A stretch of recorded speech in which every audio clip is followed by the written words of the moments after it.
ጤና ይስጥልን ከአስራት ብሮድካስቲንግ ሰርቪስ የዕለቱን ዜና ይዘን መጥተናል። ዋና ዋናዎቹን እናስቀድማለን። ቻናሉን ላይክ፣ ሰብስክራይብ፣ ሼር በማድረግ ለሌሎች ተደራሽ እንድታደርጉም በማክበር ጠይቀናል። የምርጫ ካርድ ለማደል ወደ ላስታ የተንቀሳቀሰው የብልጽግና ሰራዊት ከባድ ጥቃት አስተናግዶ ወደ መጣበት መመለሱ ተሰማ። በዚሁ ጥቃት 17 ያገዛዙ ሰራዊት ሲደመሰስ በህይወት የተረፈው ደግሞ ወደ ላሊበላና ጋሸና መፈርጠጡም ታውቋል። የብልጽግና ምርጫነቱ አብቅቶ ያገዛዙ ሰራዊት የሚሳተፍበት የጦርነት አውድማ መሆኑ አብይ አህመድ በጉልበትም በማጭበርበርም ስልጣኑን ለማራዘም የሄደበትን ርቀት ያሳያል ተብሏል። ሙሉ መረጃው በሰዓቱ ይቀርባል። በወሎ ቤተ አማራ የሚኒሊክ እዝ ክፍለ ጦሮች በብልጽግና ኃይል ላይ ድል መቀዳጀታቸውን ገለጹ። በአፋብን ሚኒሊክ እዝ የሚገኙት ክፍለ ጦሮቹ በአገዛዙ ኃይሎች ላይ በወሰዱት የተቀናጀና ድንገተኛ ጥቃት ወሳኝ የተባሉ ቦታዎችን በቁጥጥር ስር ማዋላቸውንም አስታውቀዋል። የምርጫ ምዝገባን መነሻ በማድረግ በንጹሃን ላይ እየተፈጸመ የነበረው ወከባን ለመክታት የተወሰደው ይህ እርምጃ በአገዛዙ ጦር ላይ ከፍተኛ ሰብአዊና ቁሳዊ ኪሳራን ማድረሱ ተገልጿል። የዚህም መረጃ የምትሰሙት ይሆናል። የአማራን ህልውና ለማስከበር ቆርጦ የተነሳው የፋኖ ኃይል በታሪካዊ ሸዋ ምድር አዲስ ታሪክ ጽፏል። የአፋብን ሸዋ ጠቅላይ ግዛት የእስቴ ጎማ ተራራ ክፍለ ጦር ባደረገው ተጋድሎ የጠላትን ኃይል በመደምሰስ በርካታ ወታደራዊ ቁሳቁሶችን በመማረክና ስትራቴጂካዊ ቦታዎችን በመቆጣጠር ወታደራዊ የበላይነቱን ማረጋገጡ ተሰምቷል። በተያዘው ዓመት ብቻ የብልጽግና ባለስልጣናትና ታዋቂ አርቲስቶች በድምሩ 98 ቢሊዮን ብር ከህዝብ መዝረፋቸው ተሰማ። በሙስና የተተበተበው የብልጽግናው አገዛዝ ገንዘቡ ከህዝብ መዝረፉን ቢያምንም ቁጥሩ ከዚህ በላይ ሊሆን እንደሚችል ግን በመገለጽ ላይ ነው። ዘረፋን ዋና ትኩረት ማዕከል ያደረገው አገዛዙ በብዙሃን ህይወት ላይ ጥቂቶችን የማክበር ተልዕኮን አጠናክሮ ቀጥሏል። ይህ በእንዲህ እንዳለ የምርጫ ቅስቀሳ ላይ ነን የምትለው አዳነች አቤቤ የተበደለም የተገለለ ማህበረሰብ የለም ስትል ተሳልቃለች። ይህንንም መረጃ የምትሰሙት ይሆናል። የህወሓት ጀነራሎች በብልጽግናው አገዛዝ ላይ ጦርነት ማወጃቸው ተሰማ። በትግራይ ያለውን የጊዜያዊ አስተዳደር አቅም ማጣት ተከትሎ የህወሓት ወታደራዊ ክንፍ ብልጽግናን ለመጣልና የቀድሞውን መዋቅር ለመመለስ ቆርጠን ተነስተናል ሲል ከፍተኛ ዛቻ ሰንዝሯል። ከዲፕሎማሲያዊ ጥረቶች ይልቅ የከረረ ጦርነት ነጋሪት መሰማት የጀመረበት የትግራይ ሰማይ ላይ ህወሓት የኃይል እርምጃ ለመውሰድ ዝግጅቱን ማጠናቀቁን አውጇል። አሁን በቀጥታ ወደ ዝርዝሩ አልፈናል።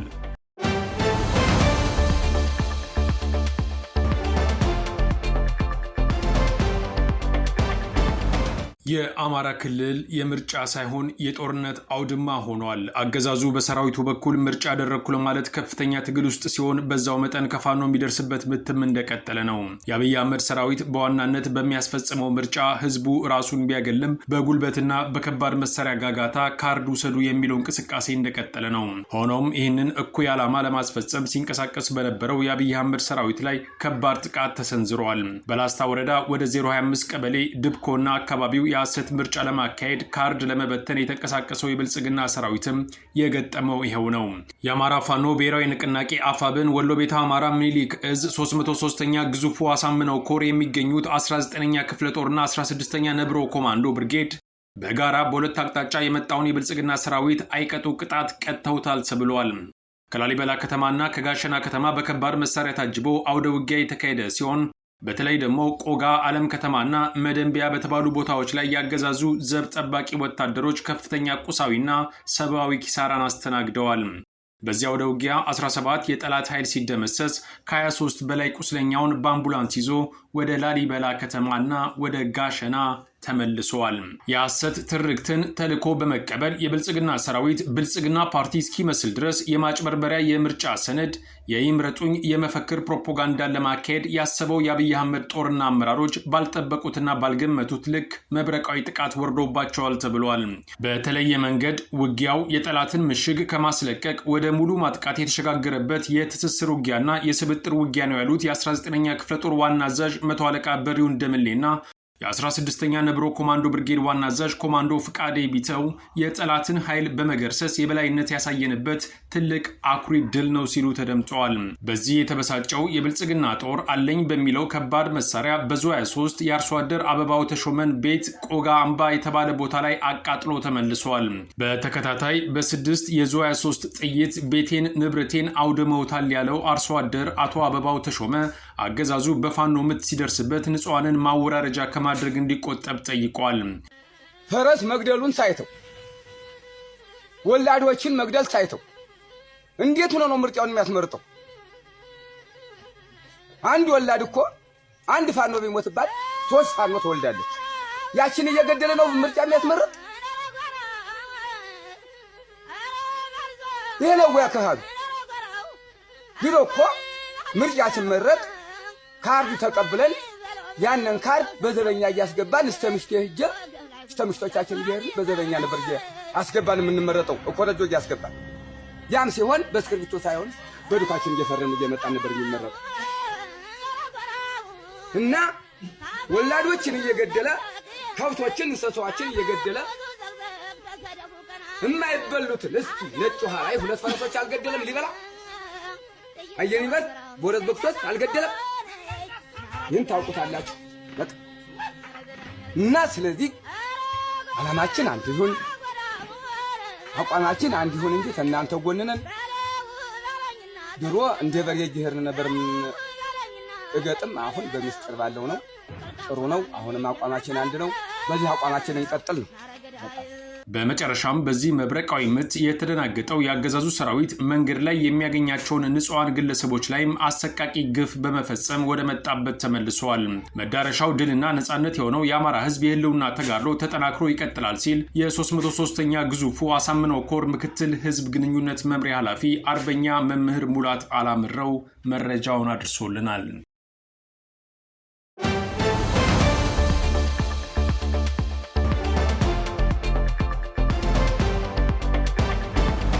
አሳምነው እዝ በይፋት አውራጃ አንጾኪያ፣ ገምዛ፣ ግሽ ራቤልና ዳዋ ጨፋ ወረዳዎች ላይ በወሰደው እርምጃ የጠላት ኃይል ላይ ከባድ ጉዳት መስተናገዱ ተሰማ።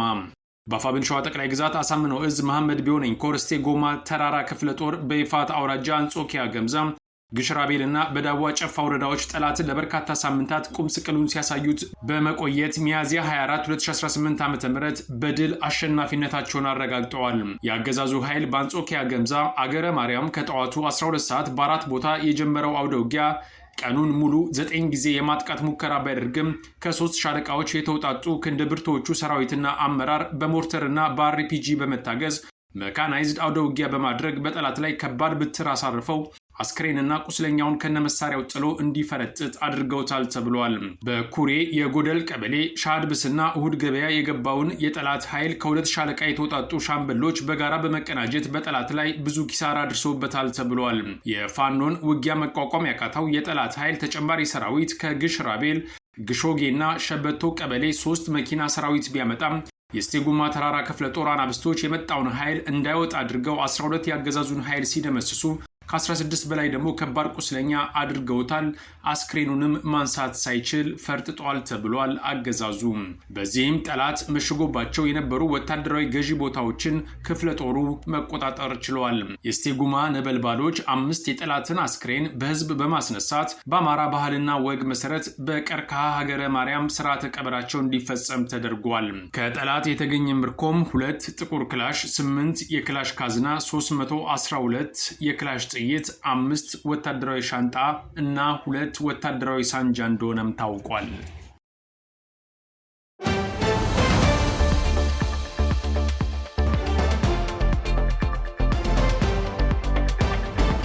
በወሎ ቤተ አማራ የሚኒሊክ እዝ ክፍለ ጦሮች በብልጽግና ኃይል ላይ ድል መቀዳጀታቸውን ገለጹ። በአፋብኃኝ ሚኒሊክ እዝ የሚገኙት ክፍለ ጦሮቹ በአገዛዙ ኃይሎች ላይ በወሰዱት የተቀናጀና ድንገተኛ ጥቃት ወሳኝ የተባሉ ቦታዎችን በቁጥጥር ስር ማዋላቸውንም አስታውቀዋል።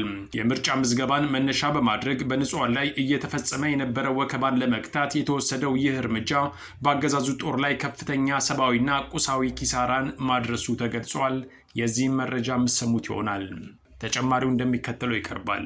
የአማራ ፋኖ ብሔራዊ ንቅናቄ አፋብኃኝ ወሎ ቤተ አማራ ሚኒሊክ እዝ ስር የሚገኙት የ12ኛና 21ኛ ክፍለ ጦሮች በብልጽግናው ኃይል ላይ በወሰዱት ወታደራዊ እርምጃ ከፍተኛ ድል ማስመዝገባቸውን የእዙ ህዝብ ግንኙነት ክፍል ለአስራት ባደረሰው መረጃ ገልጿል።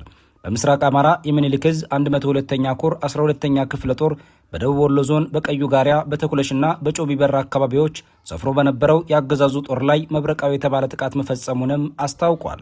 እንደ እዙ መረጃ የአገዛዙ ኃይሎች በአካባቢው የሚገኘው ማህበረሰብ በማስገደድና በማዋከብ የምርጫ ካርድ እንዲወስዱ ለማድረግ ሲንቀሳቀሱ ነበር የተባለ ሲሆን ይህንን ተከትሎ በተቀሰቀሰው ውጊያም ያገዛዙ ኃይል በድሮን በቢኤም በዙ 23 በመድፍና በታንክ የታገዘ ጥቃት ቢሰነዝርም የፋኖ ኃይሎች ጥቃቱን በመመከት ቀጠናውን ሙሉ በሙሉ በቁጥጥራቸው ስር መዋላቸውን ገልጸዋል። በሌላ በኩል በ303ኛ አሳምኖ ኮር ስር የሚገኘው የ21ኛ ክፍለ ጦር 5ኛ ሻለቃ በአንጎት ወረዳ አጣጎይ በተባለ ልዩ ቦታ በወሰደው የደፈጣ ጥቃት ድል ማግኘቱን አስታውቋል። በአካባቢው በአገዛዙ ሰራዊትና በፋኖ መካከል በተደረገው በዚህ ውጊያም 6 የብልጽግና ወታደሮች ሲደመሰሱ 7 የሚሆኑት ደግሞ ቆስለው በአምቡላንስ ወደ ሕክምና መወሰዳቸው ተመላክቷል። የእዙ መረጃ እንደሚያመለክተው የአገዛዙ ጦር ከጅጣ ወንዝ እስካሁን ተገኝ ከተማ ያለውን መንገድ በመዝጋት ወደ ገበያ የሚሄዱ ሰላማዊ ሰዎችንና የረድኤት ድርጅቶች እርዳታ ለመቀበል የወጡ የ012 ቀበሌ ነዋሪዎችን የምርጫ ካርድ ካልወሰዳችሁ በሚል ሲያንገላታ ነበር ብሏል። በደፈጣ ጥቃቱ ሳቢያም ጦሩ አካባቢውን ለቆ ወደ አሁን ተገኝ ከተማ መፈግፈጉንና በፋኖ በኩል ምንም አይነት ጉዳት እንዳልደረሰም የተከዜ ክፍለ ጦር ህዝብ ግንኙነት ክፍል በግንባር መረጃው ለአስራት አረጋግጧል።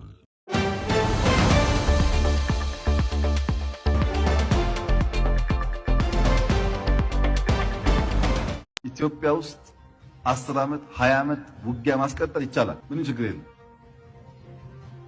ክላሽም አለ፣ ጥይትም አለ፣ ሰውም አለ። ከ2-3 ክልሎች ብቻ በሳምንታት ጊዜ ውስጥ በአንድ ሳምንት በ2 ሳምንት በ3 ሳምንት ጊዜ ውስጥ 100,000 ልዩ ኃይል የሰለጠነ የታጠቀ የተደራጀ ማውጣት ይቻላል። አይ ልዩ ኃይል ላይ በቃ ሚሊሻ ነው የሚያስፈልገው ከተባለ በጥቂት ወራት በአንድ በሁለት ወር ጊዜ ውስጥ ግማሽ ሚሊዮን ሚሊሻ ከሞላ ጎደል የታጠቀ ከሞላ ጎደል መተኮስ የሚችል ማውጣት ይቻላል።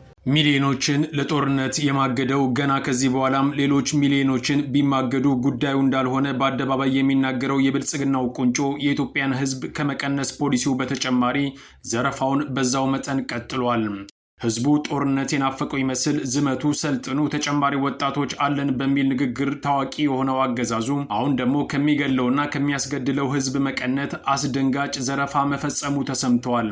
ዘረፋውን ፈጸሙ የተባሉት የባህርና ሎጂስቲክ አገልግሎት ድርጅት ታዋቂ ባለስልጣናትና አርቲስቶች ጭምር መሆናቸው ታውቋል። ለናሙና ያህል ቀረበ በተባለው ጥናት መሰረት በዚህ ዓመት ብቻ እነዚሁ የብልጽግና ደቀ መዛሙርት ከ98 ቢሊዮን ብር በላይ ከህዝቡ ዘርፈዋል። ይህ ቁጥር በይፋ ተነገረ እንጂ ህዝቡ ከዚህም በላይ ሳይዘረፍ እንደማይቀር የሚገልጹ ታዛቢዎች ብልጽግና በሙስና የተተበተበ ዋጋ የሌለው ሲል ገልጸውታል። ይህ ዘረፋ ሀገሪቱ በየቀኑ በወርቅ ኮንትሮባንድና በመሰል የዘረፋ ሰንሰለቶች የምታጣውን ሀብት የሚጨምር አይደለም ተብሏል። እነዚህ መረጃዎች ተጠናክረው ቢቀርቡ ጥቂት የብልጽግና ሰዎች የሀገሪቱን ሀብት እኩሌታ እየመዘበሩ እንደሚገኝ ተገምተዋል። 1 ብር አልሰርቅም በማለት ንግግሩ የሚታወቀው የብልጽግናው ቁንጮ ቢሊዮን ዶላሮችን በመዝረፍና በማዘረፍ ስራ ላይ መጠመዱም ይነገራል። የህዝብ ኑሮ እያሽቆለቆለ በአንጻሩ ጥቂቶች በደሴት ላይ የሚኖሩባት ኢትዮጵያም በፍጥነት መገንባቷ የተገለጸ ሲሆን መጨረሻ ላይ በመንገዳገድ ላይ የሚገኘው አገዛዝን ሊያፈራርሰው እንደሚችልም ተገልጿል። ጥቂት ሰዎችን በሀብት ማማ ላይ በፍጥነት ያወጣው አብይ አህመድ በእነዚህ ሰዎች ተከቦ ህዝብ ላይ መሳለቁንም እንደቀጠለ ነው። ይህ የብልጽግና ህዝብን የመናቅ እንቅስቃሴ ከፓርቲው መዋቅር በማለፍ ወደ ሃይማኖታዊ ተቋማት የገባ ሲሆን በአጭር ጊዜ የበለጸጉ የሃይማኖት አባቶችም ሳይቀሩ ብልጽግናዊ ስብከትን በአደባባይ ሲያቀርቡ ተሰምተዋል። አገር ሙታለች ዳስ ጣል ብለህ ለትውልድ አይነገር። ወስዬ ለወጣቶች እሱ ነው። ዳሱን አፍርሱትና ደስ የሚለው ተስፋ ላይ ተቀጣጩ። ትውልድን አገር ፈርሳለች ዳስህን ጣል ተብሎ አይገነባ። ይሄ ማህበራዊ ሳይንስን የማያውቁ ግለሰቦች ናቸው። ትውልድ እንዴት እንደሚነታነጽ የሊደርሺፕን ሳይንስ የማያውቁ ገጣሚዎች፣ አዝማሪዎች ናቸው። የሚሉት የሚያዋጣን አንድ ነገር ብቻ መደመር። ይህ ሁኔታ ብልጽግና ከገባበት አጣብቂኝ የመነጨ ነው የሚሉ ታዛቢዎች ትንሽ ነገር የሚያስደነግጠውም የሰራው ወንጀል ትልቅ ስለሆነ ነው ይላሉ። ህዝብን በማሰደድ በመግደል በማፈናቀል ታሪክ ውስጥ ቁጥር 1 ደረጃ ላይ የተቀመጠው አብይ አህመድ የትኛውንም ግለሰብ በገንዘብ ቢገዛ ከተጠያቂነት እንደማያመልጥም በመነገር ላይ ይገኛል። የምርጫ ቅስቀሳ ላይ የምትገኘው አዳነች አቤቤ በበኩሏ የተገለለ ማህበረሰብ የለም በማለት የተለመደ ብልጽግናዊ ቅጥፈቷን ወደ አደባባይ አምጥተዋለች። በሚሊየን ለተገደለና ከዛም በሚበልጥ ቁጥር ለተፈናቀለ ህዝብ ደንታ እንደሌላት በራሷ አንደበት ያሳበቀችው ከንቲባዋ ለደሴቲቷ ነዋሪዎች የማይጨበጥ ተስፋ በመስጠት መልእክቷን ጨርሳለች ተብሏል። ህዝቡና የብልጽግና ባለስልጣናት በሁለት ሀገር ውስጥ መኖር ከጀመሩ ውለው አድረዋል የሚሉ የምጣኔ ሀብት ምሁራን ደግሞ ሀገር በዚህ ደረጃ እየተዘረፈችና ህዝብም መሳለቂያ እየሆነ ልትቀጥል እንደማትችል ማስጠንቀቅ ጀምረዋል።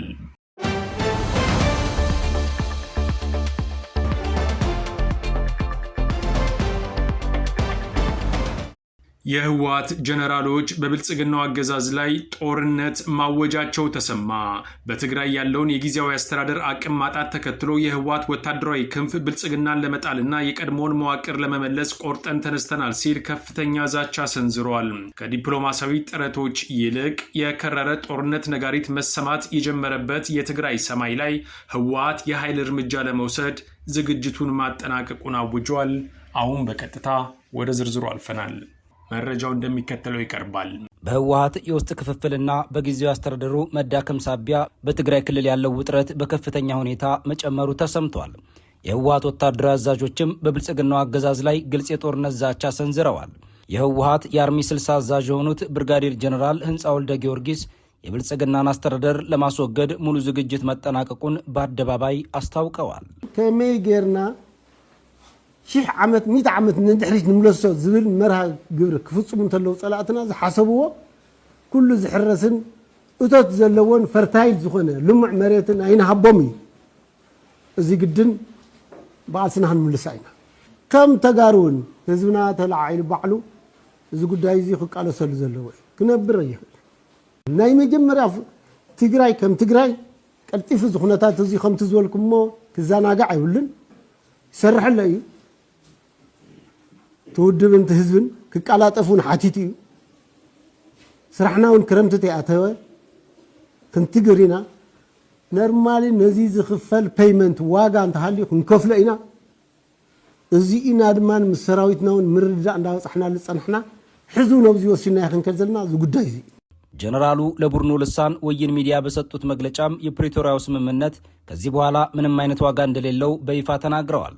ማንም መጠራጠር የሌለበት ጉዳይ ሁሉም ነገር ማለቁን ነው፣ በቅርቡ ጠብቁን ሲሉ የዛቱት ጀነራሉ ዳግም ወደ ጦርነት የሚገቡት በክልላዊ ምርጫ ተመስርቶ የነበረውን የቀድሞውን የህወሓት አስተዳደር ለመመለስ እንደሆነም ገልጸዋል። ይህ የጀነራሉ ንግግር ከአሜሪካና ከአውሮፓ ህብረት በኩል ተደጋጋሚ የስጋት ማስጠንቀቂያ እየተሰጠ ባለበት ወቅት የተሰማ መሆኑ ደግሞ ሁኔታውን ይበልጥ አሳሳቢ አድርጎታል።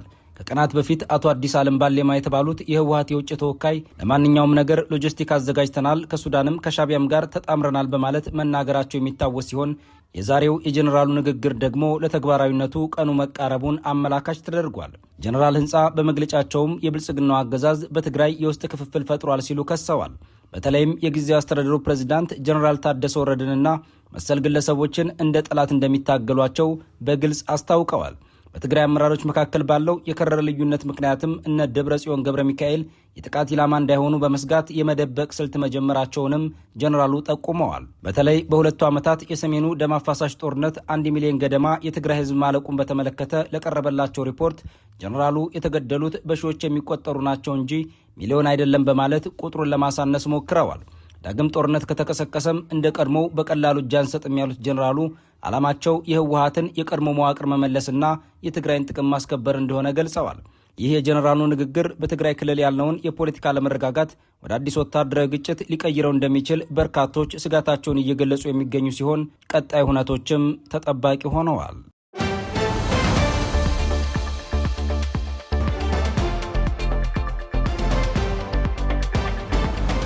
የብልጽግናው አገዛዝ ሚዲያ ላይ ጫና ከሚያደርጉ 180 ሀገራት ውስጥ 148ኛ መውጣቱ ተነገረ።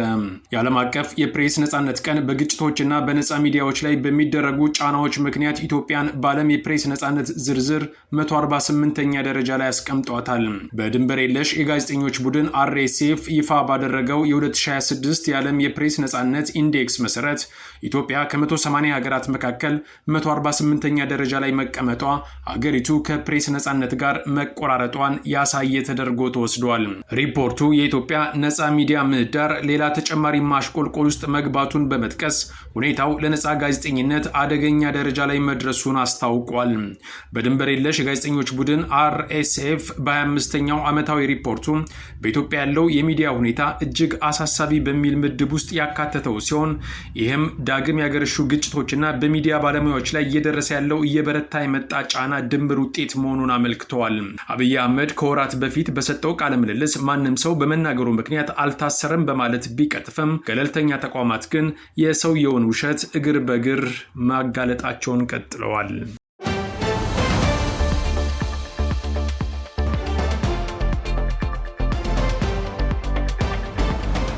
ከአስራት ብሮድካስቲንግ ሰርቪስ ለዕለቱ የነበረን ዜና ይህን ይመስላል። አብራችሁን ስለነበራችሁ ከልብ እናመሰግናለን። በያላችሁበት ሰላም